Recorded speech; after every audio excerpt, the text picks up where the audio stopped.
بسم اللہ الرحمن الرحیم۔ السلام علیکم۔ انفو ٹی وی میں خوش آمدید۔ آج 21 اپریل 2020 بروز منگل 28 شعبان سن 1441 ہجری سعودی عرب کی تازہ ترین خبروں کے ساتھ میں ہوں وسیم۔ اگر آپ بھی سعودی عرب کی خبروں سے باخبر رہنا چاہتے ہیں تو چینل کو سبسکرائب کر کے ساتھ میں موجود بیل آئیکن پریس کر لیجئے گا تاکہ لمحہ بلمحہ اپڈیٹس آپ تک پہنچ سکیں۔ شامل کرتے ہیں سب سے پہلی خبر۔ حکومت نجی اداروں کے واجبات فوری ادا کرے گی۔ سعودی عرب میں پرائیویٹ اداروں کے واجبات کی ادائیگی کے لیے قائم سرکاری کمیٹی نے سعودی ایوان ہائے صنعت و تجارت سے کہا ہے کہ نجی ادارے سرکاری محکموں پر اپنے واجبات کی فہرست تیار کر کے پیش کر دیں۔ فہرستیں ملنے پر ادائیگی کا عمل وہ جلد شروع کر دیا جائے گا۔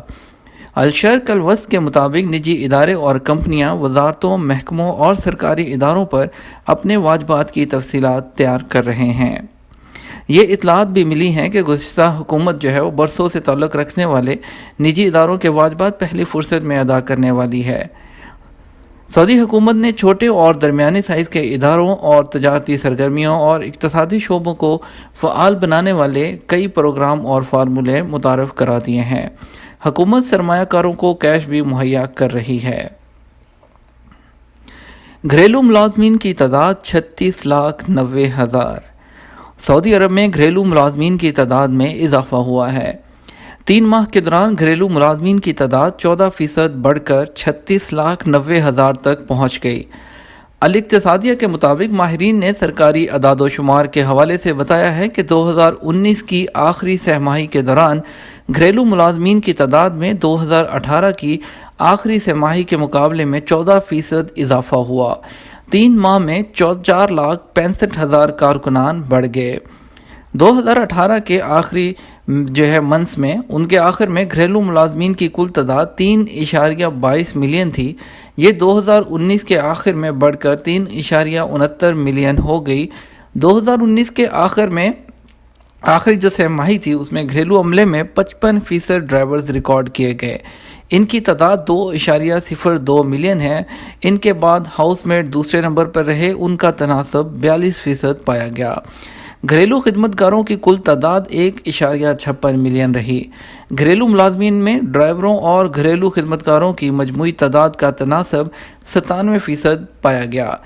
سعودی گھرانوں میں کام کرنے والے 9 پیشوں سے تعلق رکھتے ہیں۔ ان میں ہاؤس مینیجر، ڈرائیور، گھروں کی صفائی اور دیگر امور انجام دینے والے خدمتکار، باورچی اور دسترخوان لگانے والے، گھروں، عمارتوں اور گیسٹ ہاؤسوں کے چوکیدار، گارڈن کی دیکھ بھال کرنے والے، گھریلو درزی، نرسیں اور ٹیوشن دینے والے ٹیچر شامل ہیں۔ کرونا کیسز 10,000 سے زیادہ، 103 اموات۔ سعودی عرب میں کرونا وائرس کے مریضوں کی تعداد 10,000 سے تجاوز کر گئی، جبکہ کووڈ-19 سے اب تک 103 افراد ہلاک ہو چکے ہیں۔ وزارت صحت کے مرکزی ترجمان ڈاکٹر محمد العبد العالی نے یومیہ بنیاد پر منعقدہ پریس کانفرنس سے خطاب کرتے ہوئے کہا، گزشتہ 24 گھنٹے کے دوران مملکت کے مختلف شہروں میں 1122 افراد میں کرونا وائرس کا ٹیسٹ پازیٹیو آنے کے بعد مجموعی مریضوں کی تعداد 10,484 ہو چکی ہے۔ ڈاکٹر نے مزید کہا، اس موذی مرض سے گزشتہ 24 گھنٹے کے دوران سب سے زیادہ مریضوں کی تصدیق مکہ مکرمہ میں ہوئی، جہاں 402 افراد کا کووڈ-19 پازیٹیو آیا۔ ریاض میں 200، جدہ میں 186، مدینہ منورہ میں 120، دمام میں 78، الحفوف میں 63، الجبیل میں 39، طائف 16، الخبر 5، ابہا، بریدہ اور نجران میں 3، جبکہ المزہ، ینبو، الزلفی اور الدریا میں ایک مریض کی تصدیق ہونے کے بعد مریضوں کی مجموعی تعداد 10,484 تک پہنچ گئی ہے۔ اب تک کووڈ-19 سے مملکت کی سطح پر 1,490 افراد صحت یاب ہوئے ہیں، جن سے وزارت صحت کے ریجنل اداروں کے اہلکار مسلسل رابطے میں ہیں۔ گھر میں گھس کر خاتون سے زیادتی کرنے والے 3 افراد کے سر قلم۔ جدہ میں گھر میں گھس کر زیادتی سمیت مختلف وارداتیں کرنے والے 3 افراد کا عدالت کے حکم پر سر قلم کر دیا گیا۔ سعودی خبرساز ادارے ایس پی اے کے مطابق وزارت داخلہ نے بیان جاری کر کے بتایا ہے کہ سعودی شہری حتان بن سراج بن سلطان الحربی، سلطان بن سراج بن سلطان الحربی اور پاکستانی شہری محمد عمر محمد لئیک جمالی شراب پی کر جدہ کے ایک گھر میں گھس گئے تھے۔ وہ سیکیورٹی فورس کے بھیس میں گھر میں داخل ہوئے تھے۔ ملزمان نے تیز دھار آلے کے بل پر ایک خاتون کو زیادتی کے لیے ہتان کے حوالے کیا۔ گھر کے اور کمرے کا دروازہ توڑ کر دوسری خاتون کے ساتھ زیادتی کی۔ یہ لوگ واردات کر کے فرار ہو گئے تھے۔ وزارت داخلہ نے اپنے بیان میں بتایا کہ سیکیورٹی فورس کے اہلکاروں نے انہیں تلاش کر کے گرفتار کر لیا تھا۔ پوچھ گچھ کے بعد ان پر فرد جرم عائد کر دی گئی تھی۔ فوجدار کی عدالت نے الزام ثابت ہو جانے پر تینوں کو حد الحرابہ کی سزا سنائی تھی۔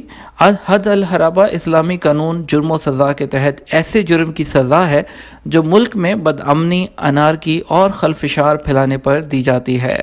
اپیل کورٹ اور پھر سپریم کورٹ نے تینوں کو سر قلم کرنے کی جو سزا سنائی تھی اس کی توثیق کر دی تھی۔ ایوان شاہی سے عدالتی فیصلے پر عمل درآمد کا فرمان جاری کر دیا گیا تھا۔ بھیانک جرم پر تینوں کا سر قلم کر کے سزا نافذ کر دی گئی۔ مصر سے سعودیوں کے پہلے گروپ کی جدہ آمد۔ کرونا وائرس کی وبا پھیلنے کے بعد قومی اور بین الاقوامی سفر پر عائد پابندیوں کے سبب مختلف ممالک میں رہ جانے والے سعودیوں کی واپسی کا سلسلہ جاری ہے۔ سعودی حکومت نے اپنے شہریوں کو واپس لانے کے لیے خصوصی پروازوں کا سلسلہ بھی جاری کر رکھا ہے۔ وزارت خارجہ کی جانب سے ٹویٹر پر کہا گیا ہے کہ مصر میں رہ جانے والے سعودیوں کا پہلا گروپ آج 20 اپریل کو مصر کے شہر قاہرہ سے جدہ پہنچ گیا۔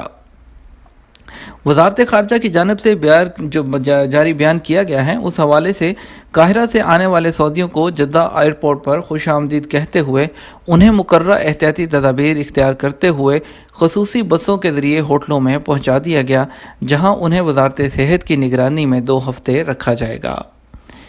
کرونا سے بچاؤ غیر ملکی کارکنان کے رہائشی مراکز پر چھاپے۔ سعودی وزارت افرادی قوت اور سماجی بہبود کے اہلکاروں نے مکہ مکرمہ ریجن میں غیر ملکی مزدوروں کے اجتماعی رہائشی مراکز پر 490 چھاپے مارے ہیں۔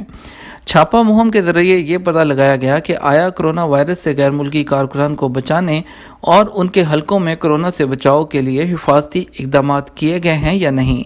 اخبار 24 کے مطابق وزارت افرادی قوت مکہ مکرمہ برانچ نے بتایا کہ غیر ملکی کارکنان کی اجتماعی رہائش کے جن مراکز پر چھاپے مارے گئے وہاں 1,35,000 سے زیادہ مزدور رہائش پذیر تھے۔ چھاپہ مہم میں متعدد وزارتوں اور متعلقہ اداروں کے نمائندے شامل تھے۔ وزارت افرادی قوت کے ترجمان کے مطابق مشترکہ چھاپے اس مقصد کے لیے مارے جا رہے ہیں تاکہ مکہ مکرمہ ریجن کی کسی بھی کمشنری اور تحصیل میں کوئی بھی ایک اجتماعی رہائش کا مرکز ایسا نہ رہے جہاں کرونا سے بچنے اور اسے پھیلنے سے روکنے کے لیے ضروری حفاظتی اقدامات نہ کر لیے گئے ہوں۔ کئی ٹن پیاز اور آلو ذخیرہ کرنے والے تارکین کو گرفتار کر لیا گیا۔ سعودی وزارت تجارت نے جدہ پولیس کے تعاون سے کئی ٹن پیاز اور آلو ذخیرہ کرنے والے غیر قانونی تارکین کو گرفتار کیا ہے۔ سبق ویب سائٹ کے مطابق وزارت تجارت کے ترجمان عبد الرحمن الحسین نے بتایا کہ وزارت تجارت کی کنٹرولر ٹیموں اور جدہ پولیس نے مشترکہ کارروائی کی۔ جدہ شہر کے ایک معروف ٹھکانے پر چھاپہ مارا جہاں غیر قانونی طریقے سے سبزیاں ذخیرے کر کے انہیں تھیلوں، پیکٹوں اور کارٹنز میں رکھا جاتا تھا۔ ریاض میں نجی ادارے پر ڈاکہ ڈالنے والے 6 غیر ملکی گرفتار۔ ریاض پولیس نے غیر منقولہ جائیداد کا کاروبار کرنے والے ایک ادارے پر ڈاکہ ڈال کے 30,000 چوری کرنے والے 6 غیر ملکیوں کو گرفتار کر لیا۔ سبق ویب سائٹ کے مطابق ریاض ریجن پولیس کے ترجمان لیفٹیننٹ کرنل شاکر نے کہا ہے کہ گرفتار شدگان پاکستانی ہیں جو نجی ادارے کا تالا توڑ کر اندر گھسنے میں کامیاب ہو گئے تھے۔ انہوں نے بتایا کہ دفتر میں موجود لاکر توڑ کر 30,000 ریال چوری کر کے فرار ہو گئے تھے۔ انہوں نے کہا کہ گروہ نقدی کے ساتھ کچھ سرکاری کاغذات بھی اپنے ساتھ لے گئے تھے۔ پولیس نے ریکارڈ وقت میں انہیں گرفتار کر لیا ہے، ان کے ساتھ تفتیش جاری ہے۔ صحت اور سیاحت کے 2 اہلکاروں سمیت 6 افراد کرپشن کے الزام میں گرفتار۔ ادارہ انسداد کرپشن نے وزارت صحت کے 2 عہدیداروں سمیت کرپشن کے الزام میں 6 افراد کو گرفتار کیا ہے۔ سعودی پریس ایجنسی کے مطابق ادارے نے کہا ہے کہ وزارت صحت کے 2 اہلکاروں نے کرونا وائرس کے انسداد کے لیے حکومتی فنڈ سے ذاتی فائدہ اٹھایا ہے۔ ادارے نے کہا کہ مذکورہ افراد نے بیرون ملک سے آنے والے شہریوں کو قرنطینہ کے طور پر ہوٹل میں ٹھہرانے کے لیے کرائے کے رقم میں خورد برد کی ہے۔ ادارے نے کہا ہے کہ مذکورہ افراد نے ایک ہوٹل کی انتظامیہ کے ساتھ تال میل کی اور اس سے معاہدہ کرنے کے لیے کمیشن کا مطالبہ کیا۔ گرفتار شدگان میں 3 افراد ہوٹل کی انتظامیہ سے تعلق رکھتے ہیں جنہوں نے وزارت صحت کے اہلکاروں کے ساتھ تعاون کیا۔ مکہ ریجن میں گرام فروشی کے خلاف وزارت تجارت کی کارروائیاں۔ وزارت تجارت کی جانب سے مکہ مکرمہ ریجن میں اشیاء خورد و نوش کی مسلسل اور مناسب نرخوں میں فراہمی کے لیے تفتیشی کارروائیاں جاری ہیں۔ تفتیشی کمیٹی کی جانب سے ماہ رمضان المبارک کی آمد کے حوالے سے مختلف مارکیٹس میں لگائے جانے والی خصوصی رعایتی سیل کا بھی جائزہ لیا جا رہا ہے۔ سعودی خبرساں ایجنسی ایس پی اے کے مطابق وزارت داخلہ وزارت تجارت میں نرخوں کی نگرانی کرنے والے شعبے کی جانب سے ماہ رمضان المبارک کی آمد کے حوالے سے مختلف ریجنوں جن میں جدہ، مکہ، طائف، رابغ، الکنفذہ وغیرہ شامل ہیں، سپر سٹورز، مارکیٹ، گوداموں اور پیٹرول سٹیشنز کی نگرانی کے لیے تفتیشی دوروں کا عمل جاری ہے۔ جدہ کے معروف تجارتی مراکز میں آتش زدگی، لاکھوں کا نقصان۔ محکمہ شہری دفاع نے جدہ کے الصفا محلے میں واقع معروف تجارتی مرکز میں لگنے والی آگ پر قابو پا لیا ہے۔ 9000 مربع میٹر پر پھیلے ہوئے مرکز سے 800 مربع میٹر کا رقبہ جل کر خاکستر ہو گیا ہے، جس سے لاکھوں کا نقصان ہوا ہے، تاہم آتش زدگی سے کوئی جانی نقصان نہیں ہوا۔ جدہ کی مارکیٹس میں تھرمل میٹر نصب۔ بلدیہ جدہ نے ڈیجیٹل سیکیورٹی سروسز کے تعاون سے شہر کی مختلف سپر مارکیٹس میں کرونا وائرس کو پھیلنے سے روکنے کے لیے ڈیجیٹل تھرمل کیمروں کی تنصیب کا مرحلہ وار آغاز کر دیا ہے۔ بلدیہ میں سماجی امور کے ڈائریکٹر ماجد السلمی نے سعودی خبرساں ادارے کو بتایا کہ کرونا وائرس کے پھیلاؤ کو روکنے اور لوگوں کو اس سے محفوظ رکھنے کے لیے جامع منصوبے پر عمل شروع کر دیا گیا ہے، جس کے تحت مرحلہ وار مارکیٹس میں ڈیجیٹل تھرمل کیمروں کی تنصیب کی جا رہی ہے۔ کرفیو کے دوران نشہ آور اشیاء لے جانے والے پکڑے گئے۔ ریاض کے قریب کرفیو کے دوران نشہ آور اشیاء گاڑی میں رکھ کر گھومنے والے 2 غیر ملکیوں اور ایک سعودی شہری کو گرفتار کیا گیا ہے۔ عادل ویب سائٹ کے مطابق ریاض کی معروف کمشنری الدریا میں کرفیو کے دوران سیکیورٹی فورس نے مقامی شہری اور مقیم غیر ملکیوں کو متعدد خلاف ورزیوں کا ارتکاب کرتے ہوئے گرفتار کر لیا۔ یہ تھا ہمارا آج کا نیوز بلیٹن۔ اسی طرح کی مزید خبروں کے لیے چینل کے ساتھ بنے رہیے گا۔ اس کے ساتھ ہمیں اجازت دیجیے، ویڈیو کو لائک اور شیئر کر دیجیے گا۔ السلام علیکم۔